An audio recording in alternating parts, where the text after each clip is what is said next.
Good morning, everyone. Just going to wait a couple more seconds to see if anyone else is going to pop in, but I should start maybe in the next 20 to 30 seconds. All right, I'm going to begin. Just want to say good morning, everyone. For those of you who don't know me, my name is Chris Glover, and I support the aftermarket sales here at Airxchange, which is essentially the repair, refurbishment, and replacement of energy recovery devices in existing buildings. And for about the next half hour, I'm going to be discussing replacement strategies for energy recovery devices. Just so you're aware, there's a little bit of latency when I'm switching between slides here, so sometimes it's going to take a second for them to load. But just really quickly, we had a pretty diverse crowd of people sign up, so I'm hoping to provide information from multiple different points of view. Hopefully everyone walks away learning a little bit.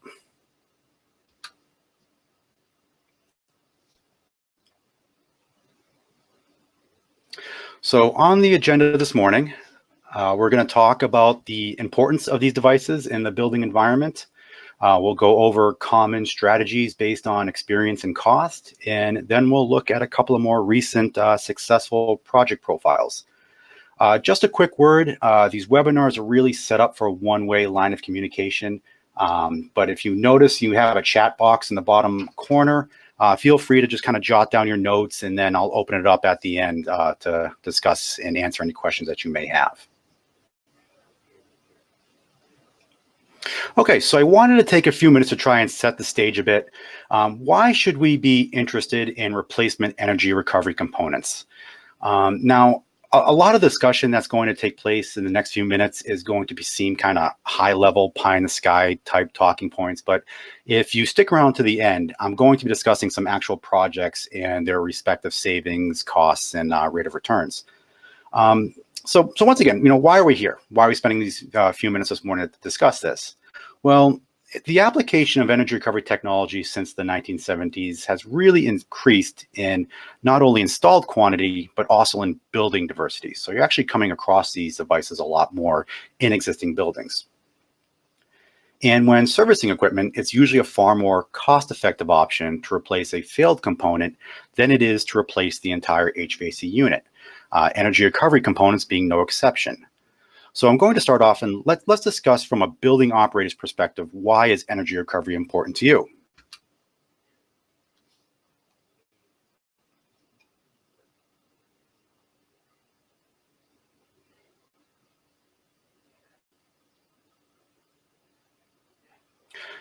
So looking at the typical cost to operate a commercial building, according to the EIA, the HVAC system is the largest consumer of energy from an operations perspective. Now, the HVAC system can be further divided into both maintaining the space condition as well as the ventilation air. The ventilation actually attributes 20 to 40% of that big orange chunk you see in that pie chart. A properly operating energy recovery device or component reduces that ventilation load by 70 to 80%, and it performs that work by using the low-grade recycled energy that's found in the normally exhausted air.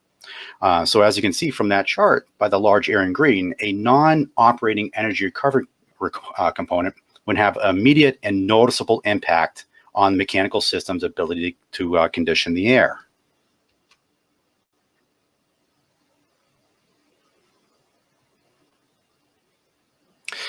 And also, when we discuss these opportunities as a industry, you always have a tendency to kind of focus solely on the energy savings, the operational savings. However, if you take the ventilation system and really what it's responsible for, it's actually providing one of the most important tasks of the HVAC system, which is providing adequate outside air to maintain proper indoor air quality. In the majority of cases, a failed energy recovery component is also meaning that the ventilation is being undelivered. Now, if we factor in people's salaries into the operational expense, we can see that the salary expense far exceeds the operational expense over the life of the building. The ventilation has a direct and proportional impact on the occupant's health and cognitive ability. Therefore, so when making capital decisions on what needs fixing, Energy recovery should be one of those devices that are on the top of the list due to its ability to minimize operational expense and improve productivity.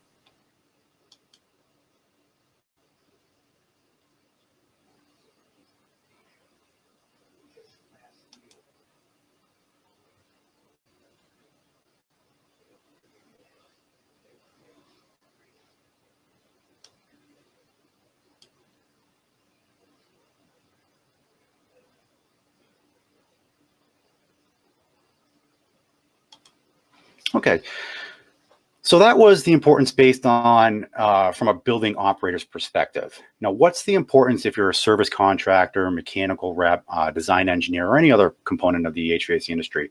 Um, well, first of all, we work in a highly competitive market. To flourish in that market, you need to be able to provide or identify areas where you can provide value. In this particular case, it would be recognizing the importance of these devices and how you can repair and replace them when the time comes. In order to do that efficiently, you need training and support and obviously products that help minimize the cost, labor, and complexity to perform these projects.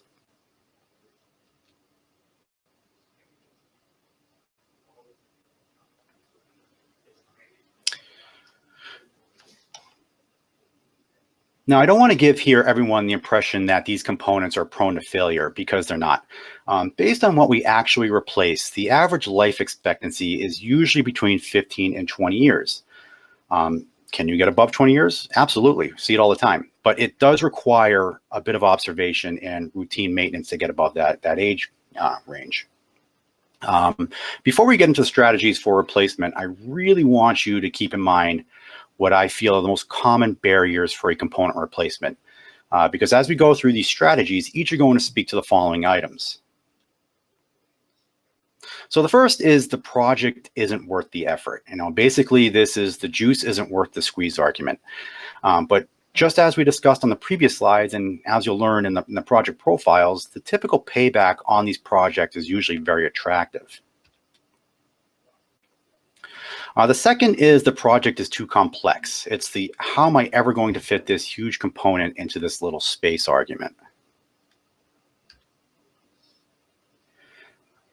And the third is this is going to be way too expensive. How am I going to keep this project under budget?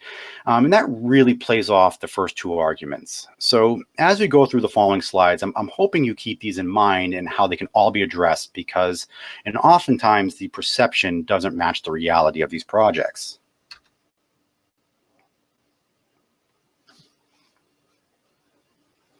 So how can you tell if a wheel has failed or is past its operational life? Well, first and probably the most prevalent is that the wheel will no longer spin. In other words, it's completely bound up on itself. Now, when a wheel binds up on itself, it usually causes damage to the face of the wheel. Once a wheel has a severe amount of face damage, it blocks the airflow and there's really no good way to salvage it. The other telltale signs, as you can see from the pictures I just put up, are severe corrosion and severe plugging, or large sections of the heat exchanger that's missing. All of which really speak to the structural inadequacy and operational inadequacy of the component.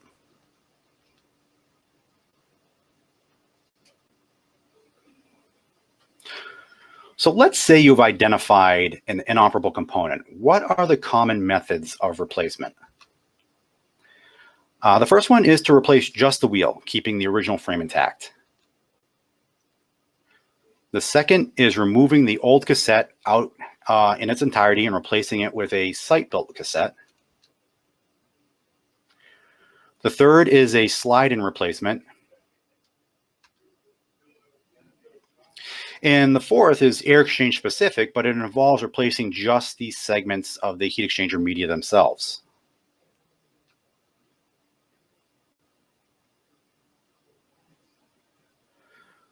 So now factoring cost and complexity into each of these options, I got a feeling there's going to be a couple of surprises here for you. So starting off with replacing just the wheel itself. This one often surprises people. I get questioned all the time as to why replacing just the wheel can be more costly and complex than replacing the entire cassette. There's really multiple factors at play there. First is when you're replacing just the wheel, you have to be highly sensitive to what is actually being removed, meaning it's a far more surgical process, which adds to overall complexity and labor to the project. Secondly, you have to be fully aware of the manufacturing tolerances and any stress that's occurred to the original wheel over the course of its operation. This also means that you have to fully understand why the original wheel failed. It's not really uncommon for me to get involved in a project where I find major discrepancies in manufacturing tolerance that would ultimately lead to a premature failure of the new component. And this is especially true for wheels that were manufactured more than 20 years ago. And third, there's really no two wheel designs in the industry that are the same.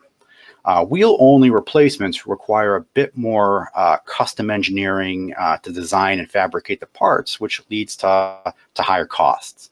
It's not uncommon for a wheel-only replacement to be the same or more cost than that of an entire cassette. Now, with all that being said, do we provide wheel-only replacements? We absolutely do. But there's usually some building-related factor that's keeping us from providing the full cassette in some form.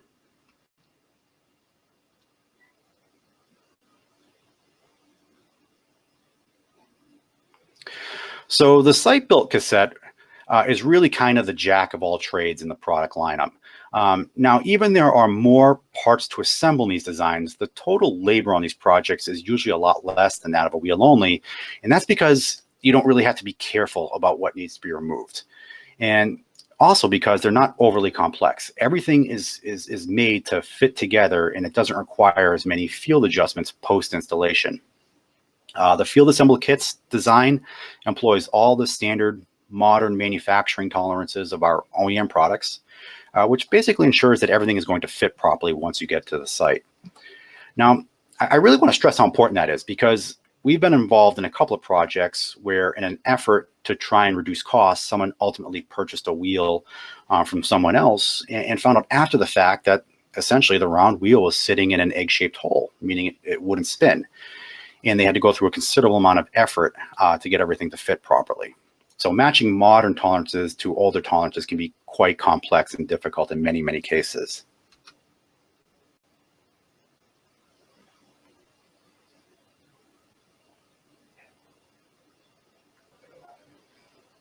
Okay, so the sliding cassettes are typically a much easier and cheaper way to replace a cassette. Now, they're typically relegated to Airxchange to Airxchange replacements, but really we've used these many, many times in the past to successfully replace all manufacturers.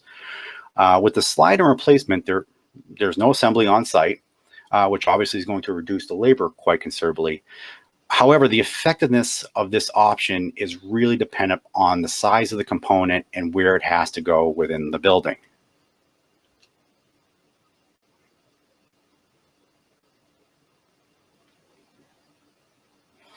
And lastly, if you're working on an Airxchange wheel, you always have the ability to quickly swap out the energy transfer segments. The Airxchange design is very unique in that matter, where the wheel is comprised of these self-supporting energy transfer segments, which give you the ability to kind of routinely remove the media without running the risk of harming the structural integrity of the wheel. And we did this on purpose. We designed it this way to give building operators a way to effectively clean, maintain, and service the wheel.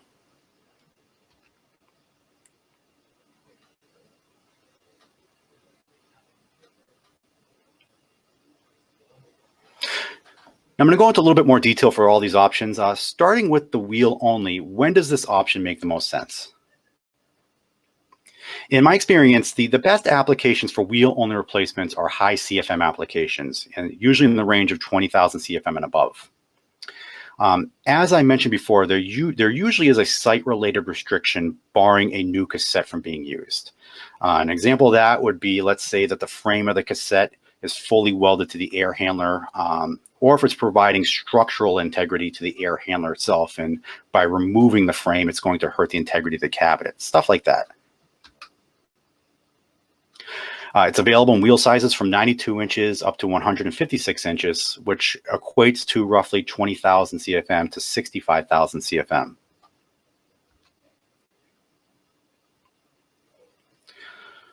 The wheel itself is modular and it arrives in subassemblies for ease of transport.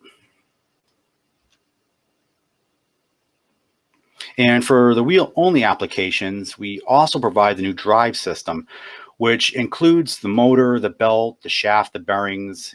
We provide new seals. It essentially replaces all the moving parts or the parts that would wear down over time.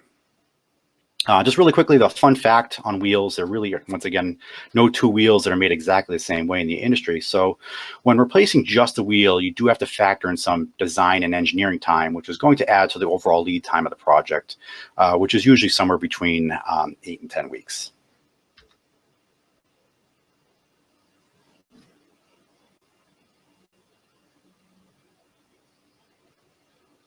So as I mentioned before, the kit replacement is kind of the jack of all trades. And it's that because it's our most popular way to replace an existing wheel. So when does this option make the most sense? It makes the most sense in applications where manners of egress are limited, also where the space that surrounds the mechanical equipment is limited. The design philosophy behind it is that we wanted all the pieces to be able to fit through a standard door and to be handled by two assemblers, and light enough to be handled by two assemblers. In almost all cases, it completely eliminates the need for a crane or any type of modification to the building or air handler. Now, this is a pretty big deal because when you're dealing with older monolithic designs, most of the time you're looking at removing large sections of the building or the roof in order to get this fairly large component to where it needs to be. Also, the monolithic designs require a considerable amount of rigging and preparation that needs to be included in that overall process. The kit is available in diameters ranging from 58 inches to 165 inches, which equates to roughly 4,000 to 65,000 CFM. Now, the structure of the design uses all standard fabricated parts, and that helps cut down costs considerably as well as lead time. However, even though we're using a standard structure, the performance of these devices can be tailored to any application, and in most cases provide even better performance than what was existing. Each component is fully assembled and tested here at the factory for fitment and operation, and then ultimately broken down for shipment.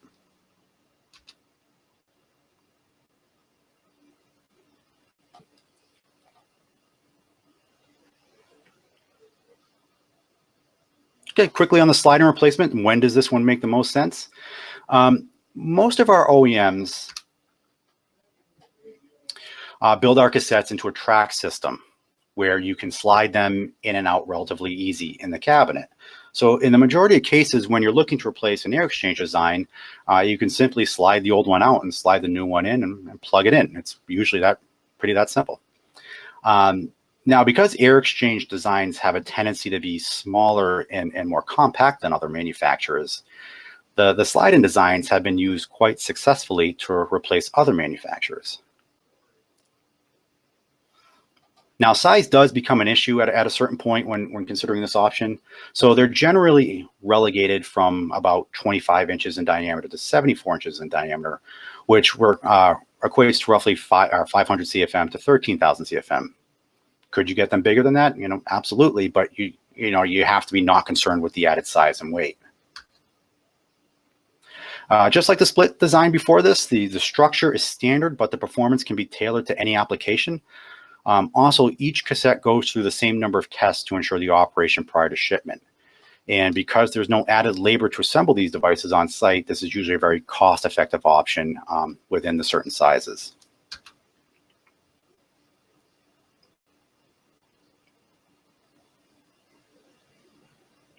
And lastly, as I mentioned before, the segment swap out is only an option if you're working on an Airxchange branded wheel. So unlike monolithic wheels, if there's no mechanical damage to the segments, so let's say you're working on an Airxchange wheel and it's just a little bit dirty, okay? So first, I highly suggest removing the segments and following our standard cleaning procedure, which is really just kind of soaking the wheels in a soapy solution. By fully submerging the segments in the soapy solution, what it does is it allows the degreaser to remove anything that's collected on the surface. Then you just rinse it off and put it back into the hub, and it really brings it back to the original performance. So when do you need to replace them? Well, and obviously if it's damaged. So let's say, for giggles, someone went up to the unit and accidentally put a hammer through one. Then obviously you want to replace it.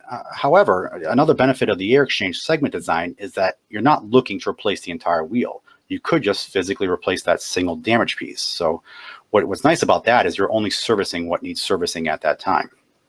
And the majority of our designs use this segment design, and they range from 25 inches in diameter all the way up to 156 inches in diameter.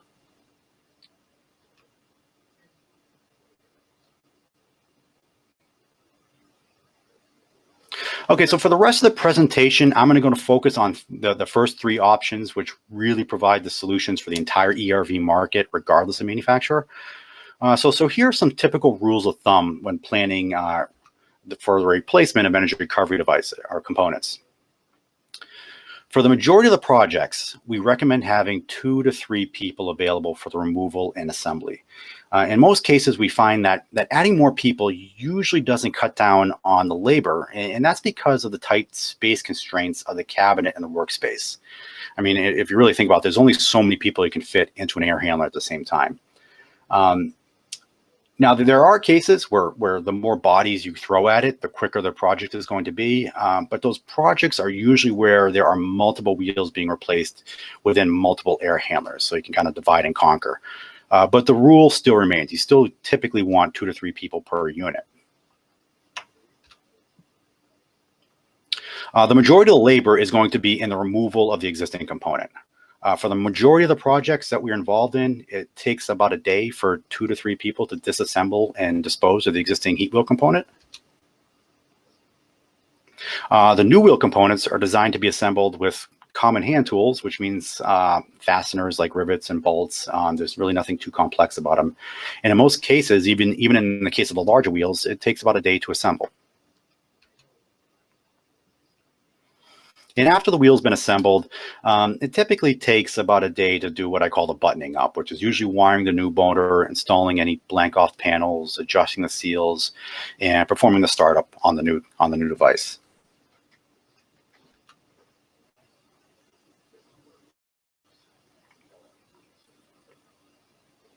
So let's take a quick look at several successful projects that we provided wheels for that incorporated all the designs we've spoken about thus far. So I'm going to go over the AT&T headquarters in Miami, Florida, Wentworth Institute in Boston, Massachusetts, and the Green Rock Correctional Facility in Chatham, Virginia.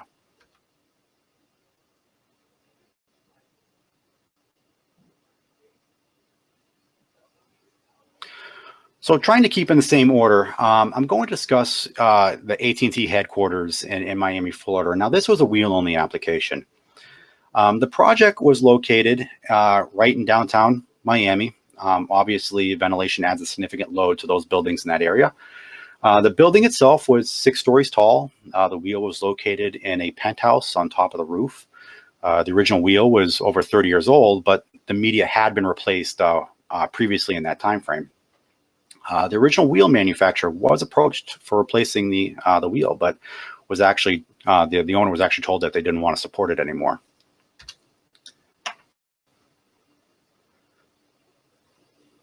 So the original media failed and was starting to delaminate, as you can kind of see in the pictures there, where sections of the heat exchange media were starting to protrude outward, and it wasn't allowing the wheel to spin anymore. This was largely in part due to the excessive plugging of the heat wheel media. The original wheel design didn't incorporate a good way to properly clean the wheel, so eventually it became plugged, which led to the excessive strain and ultimate failure of the media. So this project was unique in several ways. First was the relatively large size of the wheel. The original wheel was 170 inches in diameter and was providing roughly 60,000 CFM of outside air 24/7 in Miami. It really was a monster of a wheel. Secondly, access for rigging in a crane was cost prohibitive, and the manner of egress to the air handler was very, very limited. Everything had to go up through an elevator, through through a stairwell, several doors, and a walkway around the outside of the building, and then into the tight confines of the penthouse itself. And third, downtime was a big concern to the owner. The air handler could only be shut down on the weekends, and everything had to be fully operational come Monday morning. Because of all these obstacles, we decided that the best approach was to perform a wheel-only replacement. The original wheel was removed, and all the really heavy gauge structural components were kept intact. We then provided the wheel in manageable pieces that were small enough to navigate to the air handler. And starting with mounting the center hub, the wheel was then built outward, forming the rigid structural frame of the new wheel. After the wheel and hub was complete, the energy transfer sections were then installed. And unlike the previous wheel, the energy transfer sections in the Airxchange design are made to come out so they can be properly washed and cleaned. So this will really help minimize the chance of this type of failure from occurring again.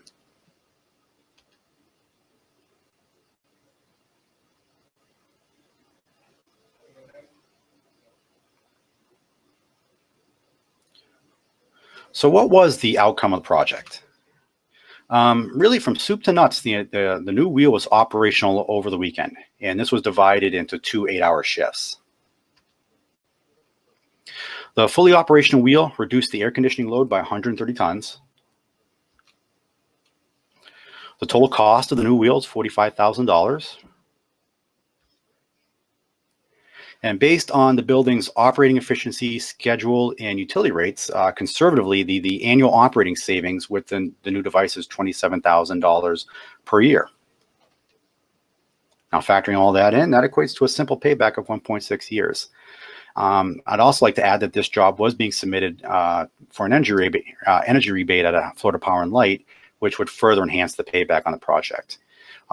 Overall, not a bad little project to be completed over a weekend, and now the owner has a wheel that they can adequately maintain for the life cycle of that device.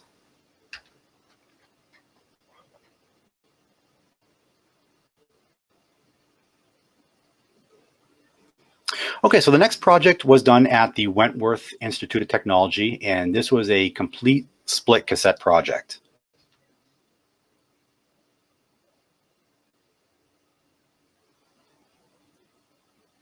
So this project, while definitely not grand in scale as the previous, but I just want to mention these are the type of projects that make up the bulk of our replacement wheels, are these kind of mid-range wheel sizes.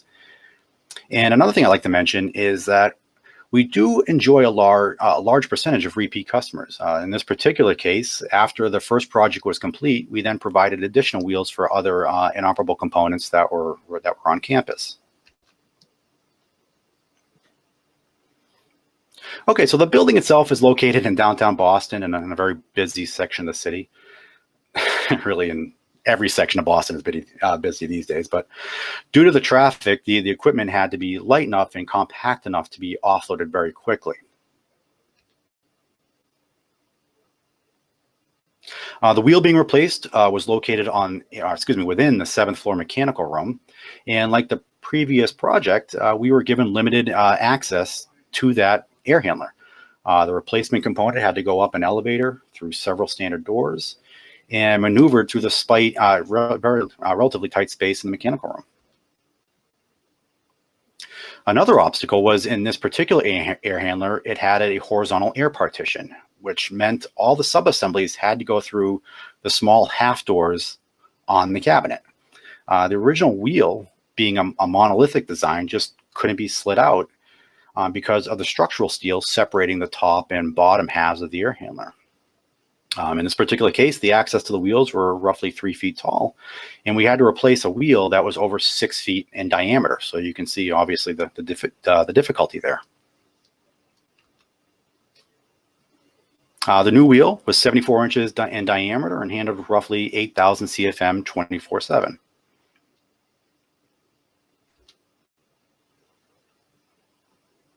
Okay, for this project, the old wheel and cassette frame was removed, and we provided the new cassette that was delivered in partially assembled sub-assemblies that were small enough to fit through the cabinet doors, and then ultimately assembled inside the air handler itself.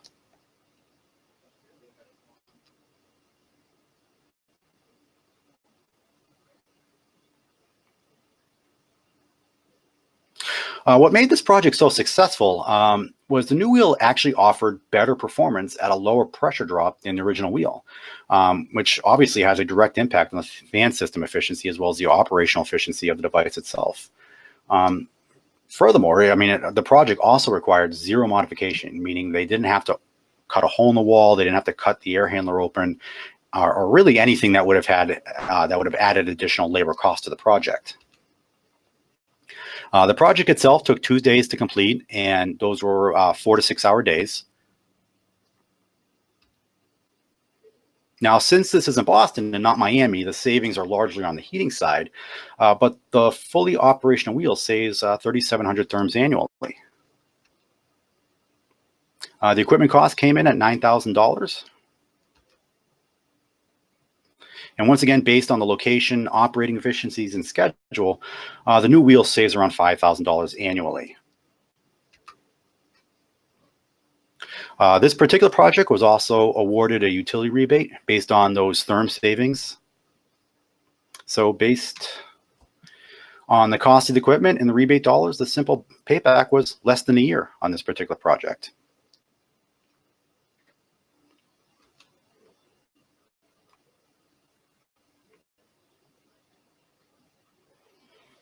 Okay, and the last project I'm going to discuss is the Green Rock Correctional Facility in Chatham, Virginia, and this is a slide-in replacement.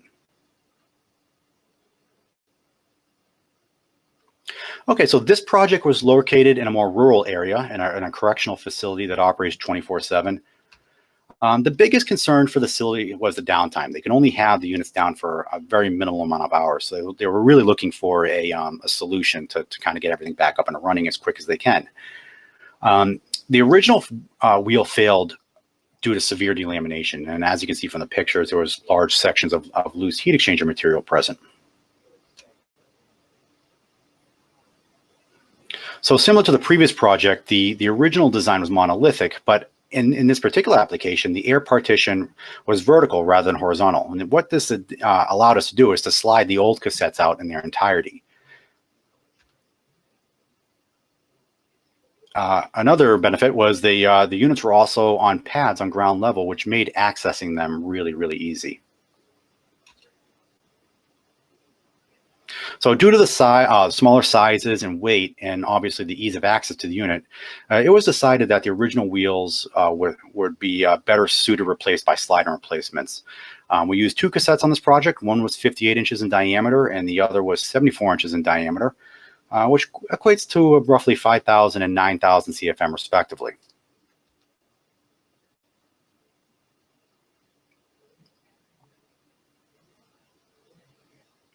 Okay, so both units were installed in a day and required no assembly on site.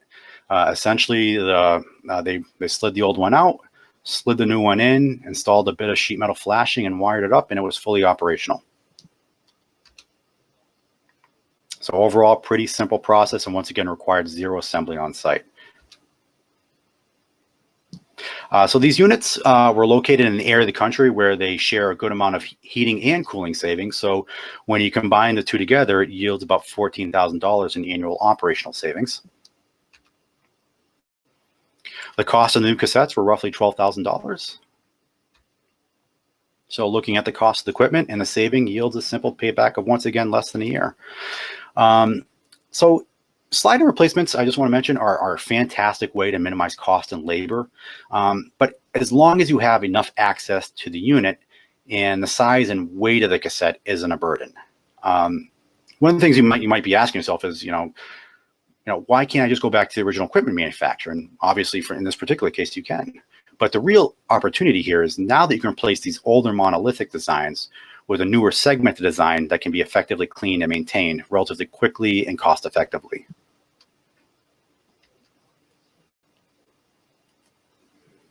So that really is that covers most of the basics. What I really wanted to effectively communicate is that the perception and reality of these projects are usually very different. Replacement wheel projects are usually quite approachable. They provide a large value to the building owner and operator. They can provide an additional source of revenue for servicing contractors, and generally aren't difficult to complete. So after identifying, a potential wheel replacement, what should be your first step? Well, the first thing you should do is fill out a replacement wheel form. You can find these on our website, or you can email me directly and I'll send you a PDF. Just some very basic information about the existing component will get you about 90% of the way there. The rest can typically be discussed over a very short 10 to 15-minute phone call. Afterwards, we'll research the best suitable replacement for the application and the easiest way to install it.